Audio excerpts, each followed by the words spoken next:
Welcome to the show. We've got a massive episode. We've got some big name players, including guys like Christian McCaffrey and Derrick Henry. And we ask ourselves, are they going to boom or are they going to bust? And on the show, we've got the great and powerful Tim, a.k.a. the Bald Man. You are back. What's happening, man? Not much, but you can call me Oz.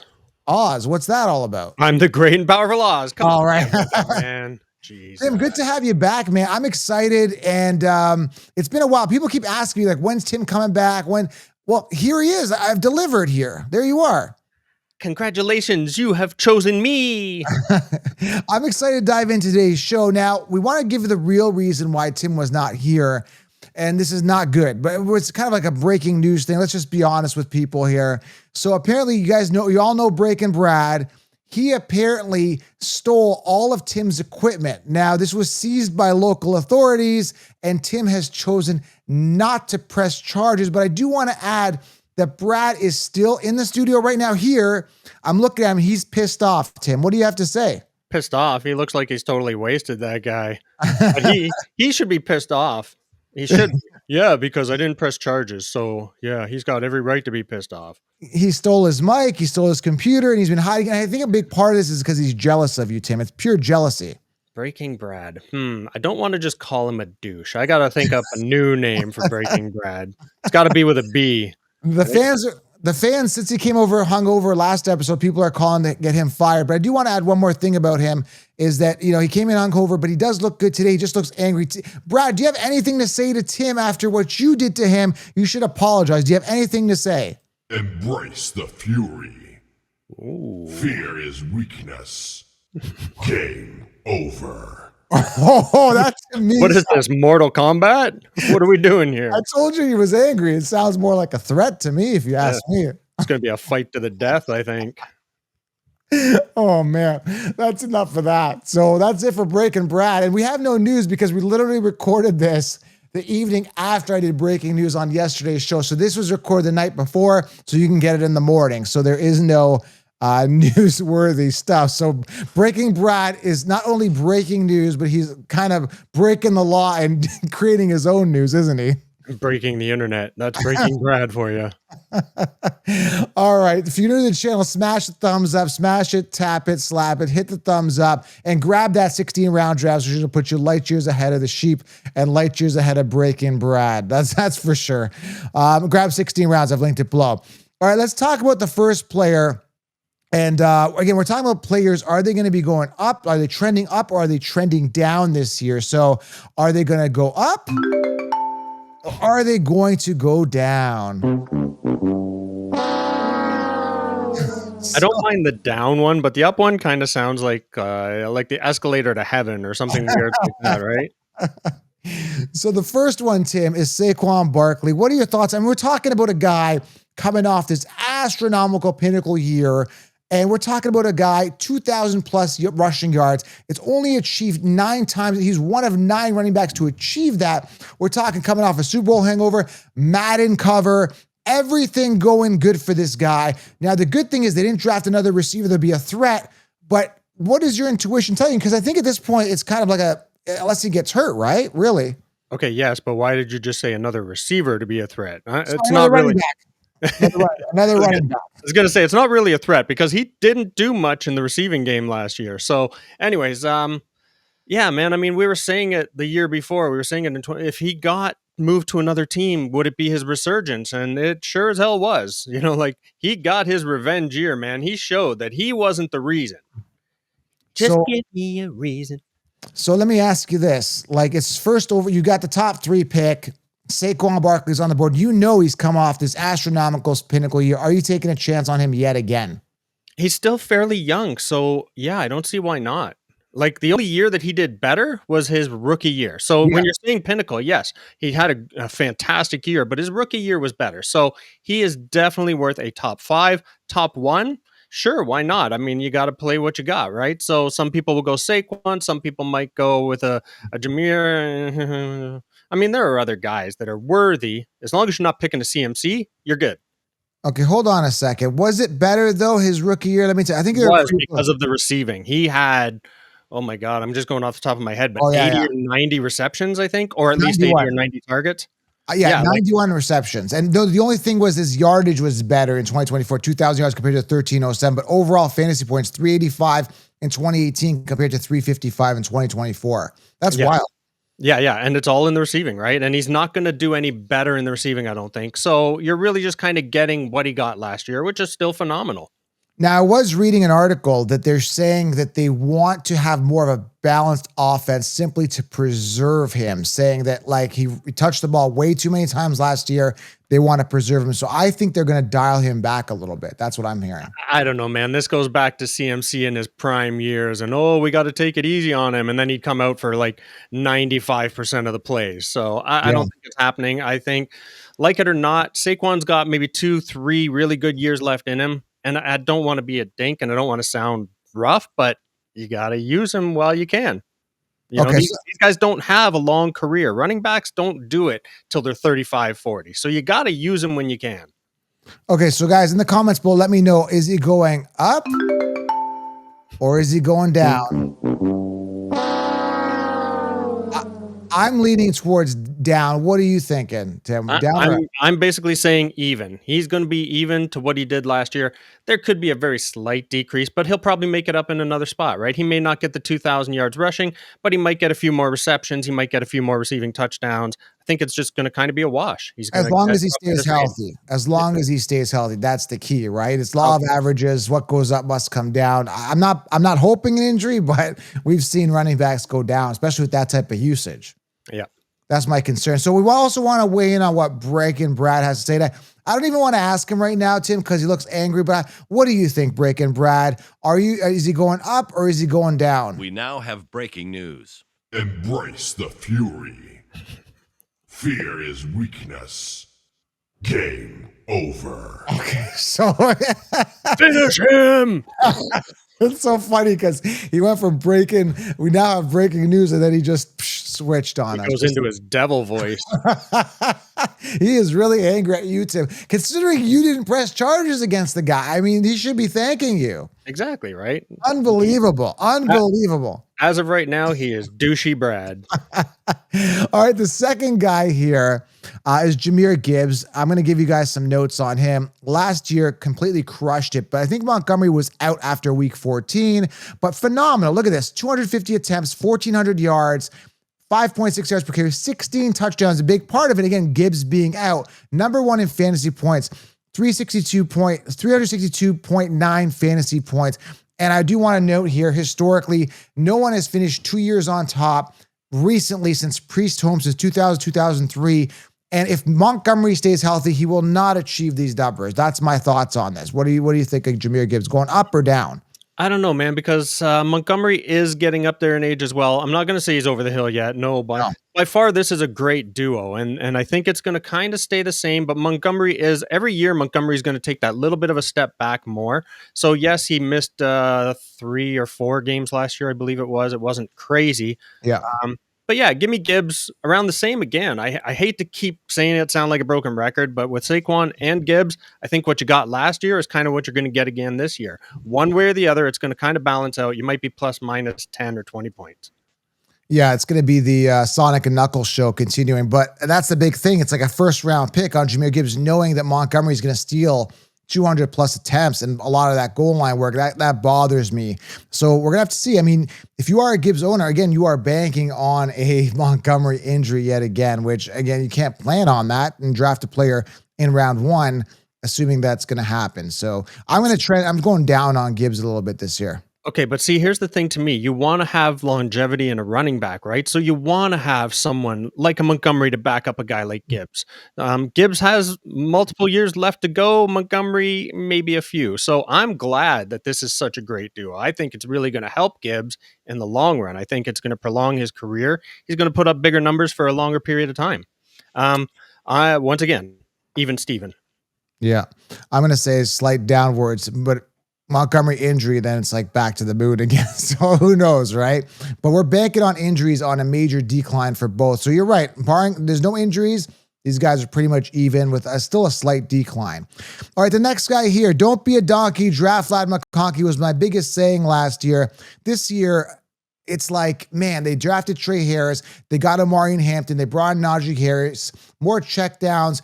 It's going to be different. It's going to be a different offense. Now, that being said, Ladd McConkey had a great year last year. And if you watch his tape, he grabs the ball, turns, runs for that extra yardage, very elusive, great hands, and is pretty much Herbert's number one target the way that it sits now. But I loved him last year, Tim. I loved getting him round 7 to 9 where everyone was sleeping on him. And I was like, grab him. This year, I don't want to pay the second round ADP for a guy in a different situation where they drafted a next receiver in Trey Harris, reliable, clutch, strong after the catch, who I think is going to potentially take that wide receiver 1 spot. We don't know.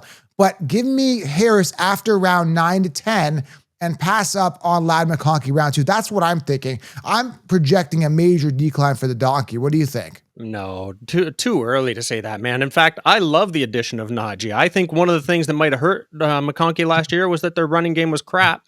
Couldn't open the field up, couldn't get that extra, couldn't do the checkdowns and stuff. Now that you've got another threat like Najee, who hopefully he can prove that he's the threat. You know, I mean, there were high hopes for him when he was in Pittsburgh, but things just didn't really pan out that well. Bring him in, get a good, solid running back, a guy that can do it running and receiving. Sorry, not passing, receiving. I think it helps Ladd. I think Ladd's going to do a little better than last year even. Well, Amari Hampton is probably going to be the one, but we don't know. And this is the thing, right? Amari Hampton, one of the top running back prospects coming out of this draft, coming off typically around 3 to 4 in fantasy drafts ahead of Najee. But it's like, I'm not a Najee fan, but everybody seems to be counting out the guy that's been a workhorse for years, like completely counting him out. Now he's in for a 1-year deal. That being said, I'm wondering if Hampton completely takes over, how that's going to work. But the way I see it, man, like I would not be surprised, similar to Montgomery and Gibbs, if Najee comes out on that first drive and pisses off a lot of fantasy owners. That's why I've kind of like stayed away from Hampton. In Dynasty, great. 2 years down the road, great talent. But right now, I think Najee is going to be a thorn. But going back to what Ladd, the same conversation with Ladd, I don't know. I think Harris is going to be the guy. I could be wrong, but I'm not paying a second round pick to Ladd McConkey this year. I'm not doing it. Yeah, to me, he's a late second, early third. I think it's okay. It really, I'm going to go back to my old saying again, where it depends on how the draft is playing out. If you've already got a lot of receivers off the board and Ladd's a great catch, you've already got a couple running backs on your squad, maybe Ladd's your guy. I'm not scared about him. I think like I said, I think he increases a little bit from last year. I think the addition of Najee helps, if anything. Give him a little more. Give him 20, 30 points more. Okay, we'll see. We'll see how it works out. The next guy, another interesting situation where this was one of my guys, Brian Thomas Jr. Love the guy. Round 1 ADP this year. Is he going up or is he going down? We now have breaking news. What the heck is that? How'd that get in there? Brad, what are you doing? So Brian Thomas Jr., round 1 ADP. They've added Travis Hunter. His ADP in fantasy right now is round 5. But on paper, great talent, dynamic, amazing speed, hands, red zone target, able to create amazing separation. Travis Hunter in the first round, top NFL pick in general, who also plays corner, but he's got the lung capacity to play both. He can play defense and offense. That's what they're saying. So I don't know, man. You would think that Brian is still the one. That's what everyone's saying, and I get that.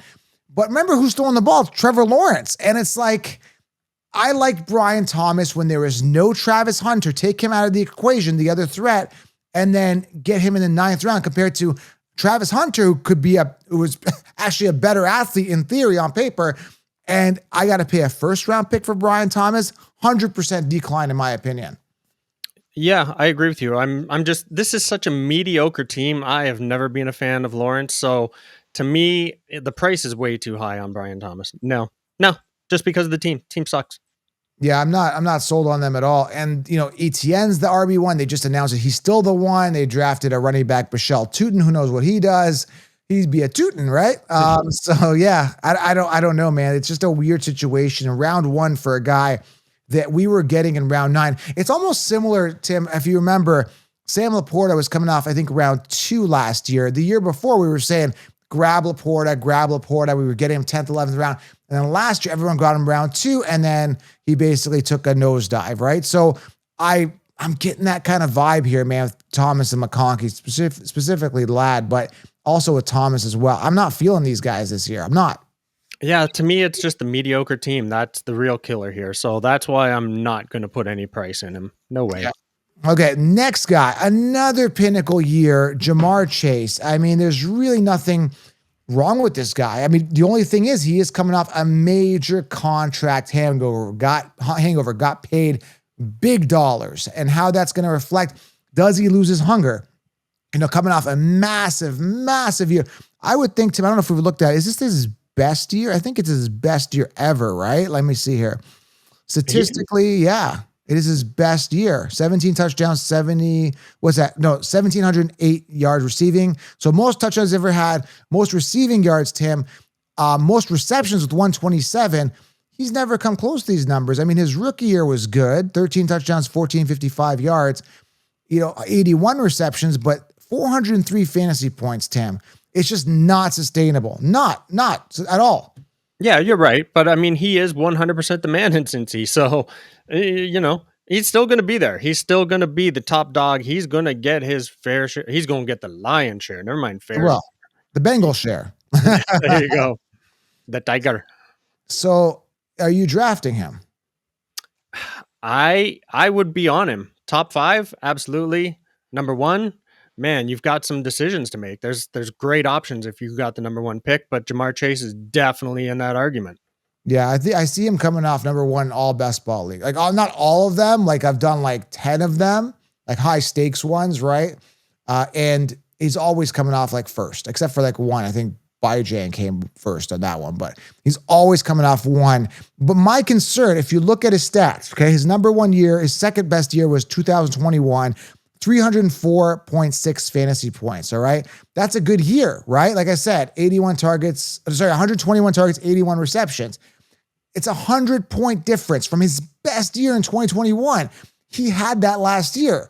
So even if he gets back to like his first year, 100 points less, that's still a good year, right? It's still a good year, yeah, but everybody's wanting those 400 pointers now, right? You do get typically 1 or 2 guys each year that's pushing that 400 mark. So that's what you want. That's the expectation. Yeah, so people are going to be disappointed because there is going to be a decline. I just don't see 404 fantasy points being achieved again by this guy. I don't see it coming off the contract hangover. So going to be interesting. All right, we got 2 more big names. Make sure you guys do grab the 16-round draft solution. I've linked it below. Sleepers, breakouts, optimal players drafting each round. Man, I'm super excited, man. It's going to be exciting, and you get a printable cheat sheet, and you're going to have all the answers. So grab 60 rounds. I've linked it below. All right, 2 big grandpas here. It's funny how like we call them grandpas, and like we're like older than them, right? Like fantasy is the only place you can get away with calling young players who are 30-year-old, 30-year-old an old grandpa when we're older than them. How do we have the right to even say stuff like that? But it's fantasy football. We're allowed to, Yeah, I mean, that's the unfortunate part about it. Running backs, 30 years old. Oh my God, you're over the hill. And it's funny, some of our listeners, I was going back to the comments. I go, below, list where you're from, how long you've been in fantasy, stuff like that. So I have people saying, man, I've been in fantasy since like the 80s. Like one guy said 87, one guy said like 1980, right? Like, and I'm thinking these guys are probably old. They're not 30-year-olds. They're 40, 50, 67. They're older guys, right? And they're here calling these guys old. It's great. I love fantasy. We can do this. That's why it's fantasy. It makes me feel young to call these young studs old. Because that's what they are. They're specimens. Speaking of really, really old, our next guy who's ancient is Derrick Henry. Oh, man. One foot in the grave already. Has time run out for Mr. Derrick Henry? Here's the deal, right? I love him. I was the guy that was on him years ago before he really, really broke out. People were drafting like Damian Williams and all these crappy running backs. I'm like, no, Henry's the man. So now he's coming into a year where Lamar is also coming off this pinnacle year. We should add Lamar on this list. We didn't. We should have added him. I think he's going to decline as well. There's a bonus for you. 41 touchdowns, 4 interceptions for Lamar Jackson. He's never achieved those numbers. So him coming off a pinnacle year, and then you've got Harry. Yeah, he's getting old and hairy. I keep thinking old. Henry coming off like a major year as well. 325 attempts, 16 touchdowns. He doesn't get hurt much. That's the thing, right? Knock on wood. Does he have 2 more years left? They just paid him, I think, a 2-year contract type thing. But I just don't want to be there when it's his fall off year, which could be any minute right now, I would think, right? Yeah, that is the unfortunate thing. So to me, that's what I'm saying. I'm saying he's getting up in age. Give him one more year. Give him one more year. He's Derrick Henry, damn it. If anyone's going to do it, it's Derrick Henry, right? Guy's a beast. So are you drafting him this year? End of first round, early second? Late first, yeah. Again, I'm not a fan of Lamar. I'm not a fan of the team in general, just overall, but give me Derrick Henry. I'm solid with him. He's going to put up good numbers no matter what. And barring injury, he's going to put up great numbers, period. Even if it's a 325, a 350, that's a fantastic year. There should be like some sort of statistical data where you could look it up, like running backs over the age of 30, when the exact fall off year is. I'd like to look that stat up because, and also what the probability of an older running back getting hurt versus a young, because young guys get hurt all the time. We've seen it with young running backs all the time. Torn ACL, like Breece Hall got hurt young. There's so many guys that got hurt young. I'm wondering if there's a specific stat that would say, hey, after the age 30 versus a 20-year-old, what's the probability, right? Like, again, it's so random. There's no really way to measure that metric, though. It would be almost impossible. I mean, you could look at statistics and say this person got hurt versus that, but you can't measure it because it's all chance and luck, I think. If you get hurt, you get hurt. It's definitely something you can break down by statistics, but we're sure as hell not going to take the time to do it. We need like one of them big-ass networks to come in and do it for us. I ain't doing that crap. But even if you do figure that out, it's still a law of probability. And like remember CMC, multiple non-contact injuries. You're watching the NBA playoffs, right? Halliburton in the final game, right? Amazing basketball season. He lines up and he tore his Achilles, like in the finals, like in the last game. Like you can't track that. Like it just happens sometimes, right? Crap happens, but there are statistical numbers to go with it. There is definitely going to be a number that they could narrow down to be a fall off, and I guarantee it's between 29 and 31 for sure. For sure. So I'm not taking that chance. Okay. Anyway, I've seen it just from experience. I don't know. I did get him in one best ball league. I want to make that note. So I would say a decline is happening here. Okay. All right. The last one here. And we're going to weigh in with Breaking Brad on this one at the end to see if he's going up and down. Because this one's a tough one. This is literally a coin toss. For the record, we're talking about Christian McCaffrey. And for the record, out of the 5 years, because I avoided him all 5 years, I'm 3 for 5 because he had 2 good years out of those 5. Last year, he busted the 2 good years in between. And the 10 games he played combined in 2020, 2021, 10 games in those 2 seasons. So everyone just can either continues drafting him. I'm one of those people who just doesn't draft him. But does he break even here, even Steven, and bounce back? I think he's trending up based on last year. I mean, there's no way but up. I think he finished like 69th or something crazy last year amongst running back. He didn't even play at all. He only played like 4 games, so. Yeah. So 69th is where I got him finishing. Yeah, that's where he had 4 games, like, it's ridiculous. 202 yards, 4 yards per.